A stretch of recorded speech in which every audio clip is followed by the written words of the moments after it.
Turning now to Gary Fitzgibbon. Gary is the chair of the Committee of Representatives of the One School System Network, which is a coalition of groups fighting to secularize public schools in the province. He's also on the board of directors of both the CFI and the Canadian Secular Alliance. He's a retired teacher and a volunteer archivist at the Art Gallery of Ontario. Gary. Thanks, Justin. I might say that Justin Trottier was one of the founders of the One School System Network. Shortly after announcing his candidacy for the leadership of the Ontario Liberal Party, former Minister of Colleges, Universities, and Other Things, Glenn Murray, gave a short interview on Parliament Street in downtown Toronto, where his constituency office is, and not far from the city's gay village. He was speaking to Rob Salerno, a reporter from the gay newspaper Extra, that video recorded the interview. Search on YouTube for Murray and Extra, X-T-R-A, if you want to see this interview. The reporter asked, a lot of people in the gay community think that it's problematic that Ontario funds separate schools. And in fact, polls have come out indicating that the majority of Ontarians are against public funding of Catholic schools. What do you say to that? Glenn Murray replied, I think that constitutional rights are very important. I don't think that's the way you win the battle.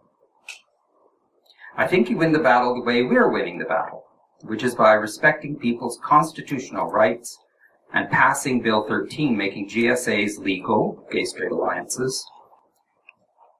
And that was a heck of a battle. And then he proceeds to talk about his accomplishments for gay rights. We, as gay and lesbian people, he says, even though we disagree with the way that Catholics are using some of their rights, should be very loath to undermine them. He goes on, the changes to the Catholic education system in Quebec and the changes to the faith-based system in Newfoundland were done with the consent of the minority. And in the case of Quebec, English language minority rights were granted in exchange for giving up denominational Protestant school boards. And then he talks about the struggle to have sexual orientation included in legislation and, of course, his contribution to that. He says, be very careful if you try to erode Catholics or anyone else's constitutional rights. It's this basic kind of right that is protected only by the Constitution, and we should not give it up. And we should be careful about tramping on others. Now, this calls for a little parsing. It's easy to infer from the reporter's question that if there's a minority at issue here, Glenn Murray is in it. It remains to be seen whether the inauguration of gay-straight alliances will be a time bomb in the Catholic school system of Ontario. At this point, the Ontario GSA Coalition has no case on which to challenge any school board's failure to permit the associations in Roman Catholic secondary schools. Glenn Murray has conceded the ground on which others believe the battle is yet to be fought. Is it really a basic constitutional right if not all citizens have it? Or is it a privilege afforded by a peculiar set of historical circumstances, by politicians intent on creating a country, who thought that education was one of those lesser matters that could be compromised away without much consequence after 1867? Murray's battle is obviously not the same battle for reform that secularists, rationalists, skeptics, humanists, and a large majority of gay people see is needed to eliminate religious segregation in publicly funded schools in Ontario. For him as a politician, it's convenient to hold the opinion that Section 93 of the Constitution Act supposedly supports the institution of publicly funded Roman Catholic separate schools in this province as they now exist. His position is, of course, self-serving, since he benefits from the notion that abolishing separate schools in Ontario is all but impossible. As some will have discerned, perhaps, he also misrepresents the precedents set in Quebec and Newfoundland by saying that Roman Catholics are or were minorities in those provinces. Since in Ontario, abolishing separate schools would produce a very similar result to that in Quebec, school boards based on language but not sectarianism, it's disingenuous of separate school defenders to emphasize this point. Kathleen Wynne was the second gay provincial cabinet minister to announce her candidacy for leadership of the Liberal Party of Ontario. She was also the second candidate to announce that, and this is a quote from Extra, clearly Murray and Wynne are at odds with their most obvious constituency. She does not plan to address the divisive issue of provincial funding for the Catholic school system. Kathleen Wynne said to journalist John Ferrani in a piece published in Extra on November 5th, "I've been very clear that we have an education system that is strong, that needs to be nurtured. To be distracted by that kind of governance discussion, that's not something I'm going to do." Why should we, as secularists, expect that these two gay politicians, they would insist politicians who happen to be gay, these politicians in particular might support revisiting the issue of publicly funded denominational schools as candidates to become leader of their party and, in consequence, Premier of Ontario? Well, the obvious reason is that the primary point of having Roman Catholic schools is to indoctrinate students in the tenets of the Roman Catholic faith. The chief statement of these tenets is the Catechism of the Catholic Church, that in section 2357, and this document is on the Vatican website, the document actually uses the terms grave depravity and intrinsically disordered to apply to the personal lives of gay people, including legally married same-sex couples. Both Glenn Murray and Kathleen Wynne, they're sort of interchangeable, I guess, support the status quo under which Roman Catholic school boards may and will teach such opinions. This despite the fact that no one is born Roman Catholic. But millions of people are, so far as we can tell from the science of the subject, born with a natural sexual orientation towards others of the same sex. Now, setting Glenn and Kathleen and their defeatist attitudes aside, an important thing to note is that the interview with Glenn Murray was done as a YouTube video for a newspaper that appears both on paper and on the internet. It has been disseminated as a document of record, like a newspaper article, alongside the traditional genres of knowledge transmission, to borrow a phrase from Steve Tomlins, who spoke yesterday at this conference. And it's there, of course, that the battle moved some time ago. The conflict between the opinions of those who support the status quo and those who see that change is imperative is being fought most effectively in the media, and especially the social media and on internet websites. The leader in the battle for the status quo is the Ontario Catholic School Trustees Association. In their self-description, the sole representative of Ontario's 29 English Catholic district school boards that represents the needs and perspectives of Catholic school boards to the provincial government and, when necessary, the federal government. The newest front in the dispute between maintaining what amounts to a provincial subsidy for the Roman Catholic Church, on the one hand, and transforming the current provincial education arrangement to one secular school system in English et en français in Ontario is described in the Ontario Catholic School Trustees' new and very expensive website, Faith in Our Future. If you search this on Google, you will see an American site first.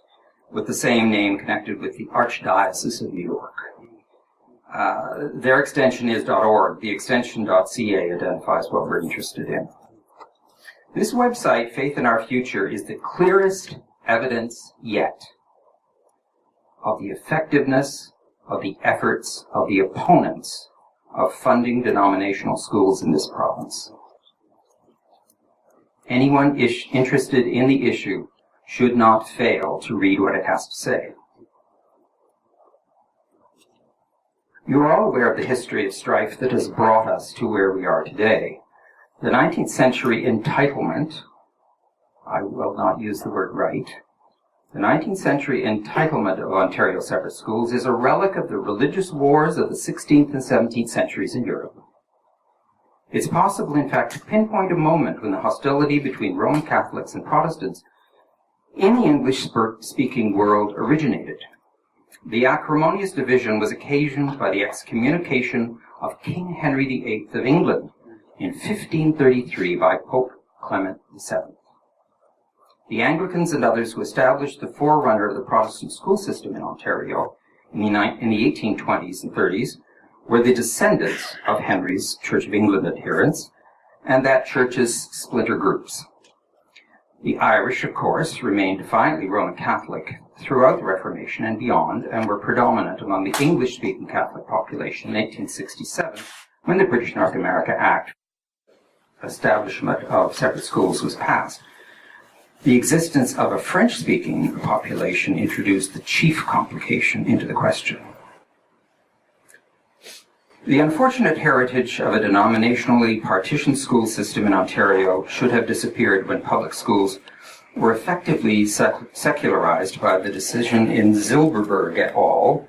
Versus Sudbury Board of Education, ably described in the paper Education, Religion, and the Courts in Ontario by Greg M. Dickinson of the University of Western Ontario and Rod Dolmage of the University of Regina, based on a paper presented at the 6th Annual Conference of the Canadian Association for the Practical Study of Law and Education, held in Ottawa in April 1995, or when funding for one religion was condemned by the United Nations a few years ago. It's perhaps worth noting that the Constitution of Canada does not establish a separate school education as a natural or unconditional right available to all. Only Protestants or Roman Catholics, whichever is the minority faith population compared to the other in a community, can consider the establishment of a separate school education. This text, by the way, is from the, of course, uncredited Wikipedia article, Separate Schools. In our own time, the tension is no longer primarily between Protestants and Catholics, since Protestant schools were eliminated except for one school board, the name of which Veronica has already mentioned, and that's in Penetanguishene. And they were eliminated, as I mentioned, effectively in the 1980s. In the contest for public opinion, the Catholic trustees have attempted to turn this negative history of strife into a positive crusade. The Ontario Catholic Trustees Association website outlines 3 objectives of the Faith in Our Future campaign to defend and maintain the publicly funded system of Roman Catholic separate schools. First, to clarify the role of Catholic school boards. This refers in part to the situation that until 2009, school boards in Ontario were not explicitly responsible for improving students' achievement, much as that might seem to be an obvious outcome of having a school board. Catholic district school boards are responsible for developing their own religious education and family life education programs. And as you may know, students may receive up to 4 credits for their secondary school diplomas with religion courses in Roman Catholic schools. These courses do not appear in the Ministry of Education offerings of courses, and in fact they are entirely unexamined by any official at the Ministry of Education. Another responsibility of Catholic school boards is infusing Catholicity across the curriculum. In other words, Catholic mathematics, Catholic physics, and Catholic phys ed. and also developing the faith of their students. Second, to remind Ontario political leaders of the societal value of Catholic education. On May 17th of this year, the Archbishop of Toronto and his Episcopal colleagues were received at Queen's Park by members of the Ontario Legislature for lobbying purposes. We all trust, of course, that the prelates are registered lobbyists. And third, to strengthen the broad support base for publicly funded Catholic schools in Ontario. The trustees in their website have devised a 5-point strategy to achieve success in their endeavor. Identify speaking opportunities in the community, lobby the government, get active in social media, engage the media with facts, send letters to the editor, promote with marketing materials in your community. That refers to posters that they'll send out if you want them. It's hardly necessary to point out that opponents of separate schools may use the same tools to wage the battle against the status quo. The first 3 of these are probably self-evident and predictable. The One School System network that I'm connected with has a Twitter account at OneSSN Ontario, in other words, at ONESSN Ontario, with a history of over 1,000 tweets.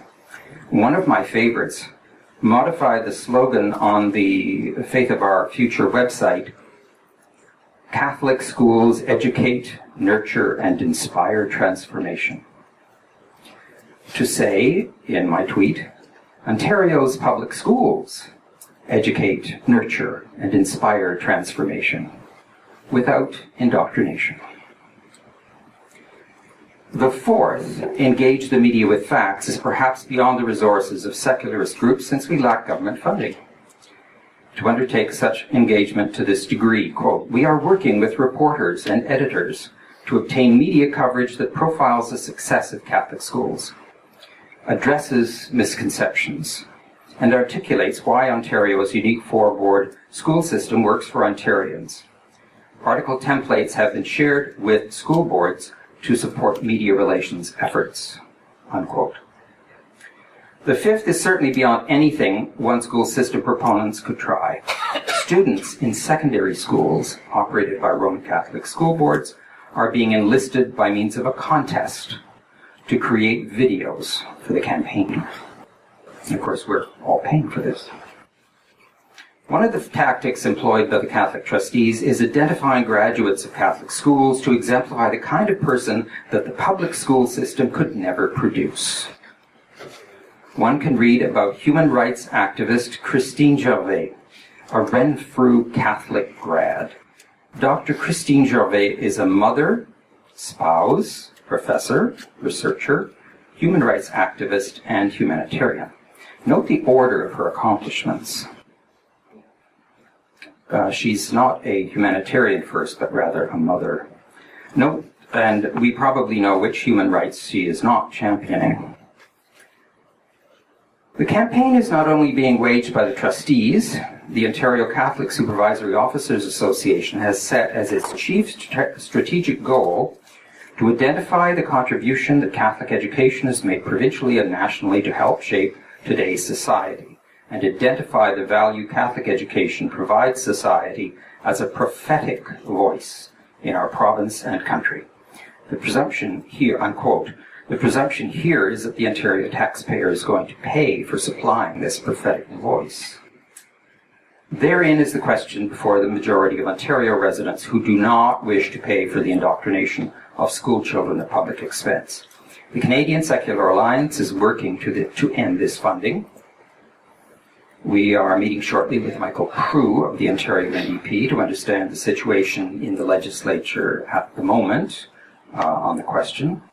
And the One School System Network is endeavoring to keep the issue before the public.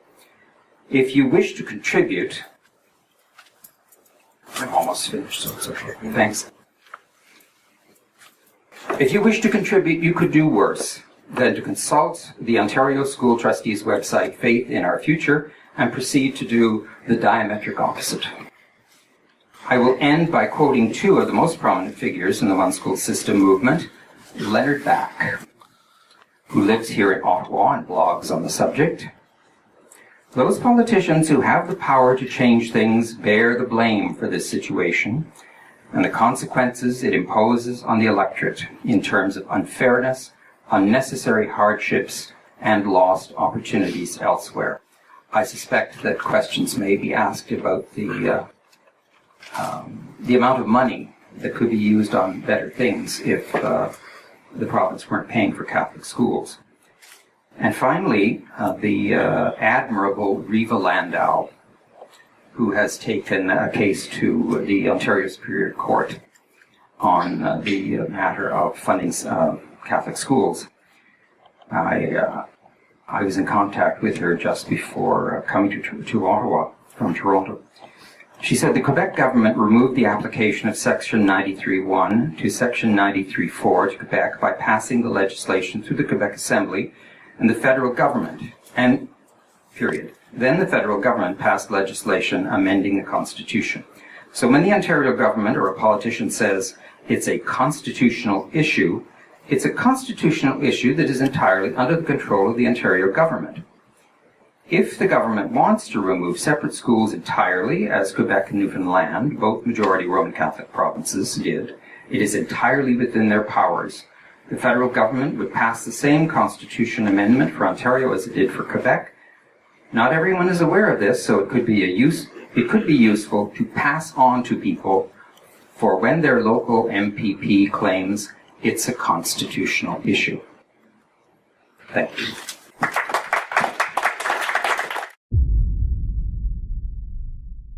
Thank you so much, Gary. Still running short on time, as I think will be a perpetual problem with this session, but are there one or two questions for Gary? Is there any chance that with Dr. McGinty retiring or resigning, that the provincial government will reconsider its position? I think there's... Would Glenn Murray or Kathleen win, should they win the leadership, that they might actually change their views, or is that like a long shot? Well, unless they're misleading us completely, the answer is no. I don't know, and this is an interesting point in response to your question. I don't know what Sandra Pupatello's attitude is, and she apparently has a fairly good chance of becoming leader of the party. And I certainly don't know what Dr. Eric Hoskins has had to say. I don't know if he's been asked the question. I suspect somebody soon will ask him the question, as will happen with Ms. Pupatello. There is also Mr. Sousa, who's of Portuguese heritage and probably, well, I shouldn't predict what Mr. Sousa would say. He's my MVP. I can predict that he won't touch him with a 10-foot pole. Okay, we have a 10-foot pole in the picture there. So I really have no optimism with this particular group coming up, but we can always pray. Another question back there? You mentioned for the funds that, once those boards would be eliminated on what we could imagine to spend that money on, wouldn't it just be reinvested in teaching those students that are in the board currently? Or is there such a huge discrepancy in the budgets in that boards? It's the position of the Canadian Secular Alliance that you can imagine what could be done with that money, apart from teaching children about the infallibility of the Pope or the Immaculate Conception. I don't wish to be confrontational, but I actually happen to be a former student of Christine Gervais, who's now I believe a tenured professor of criminology at the University of Ottawa. And her work focuses on international human rights and gender and sexual orientation equality, as well as rape and torture and conduct of certain groups in war-torn countries. And I guess I'm wondering if there's a particular part of her work that you take issue with, or whether it might perhaps be a little bit unfair to judge her based on a one-line biography on a website. Not at all. My point is that the Ontario trustees are trying to portray the virtues of the graduates of their school system as unique and simply beyond the powers of any public school system. In other words, if this fine woman, I'm sure she's, as you say, very worthy, if she had gone to a public school, she just simply wouldn't have developed these ideas and abilities and her sympathy for human rights and so on. I appreciate that. I certainly do agree with that. Thank you.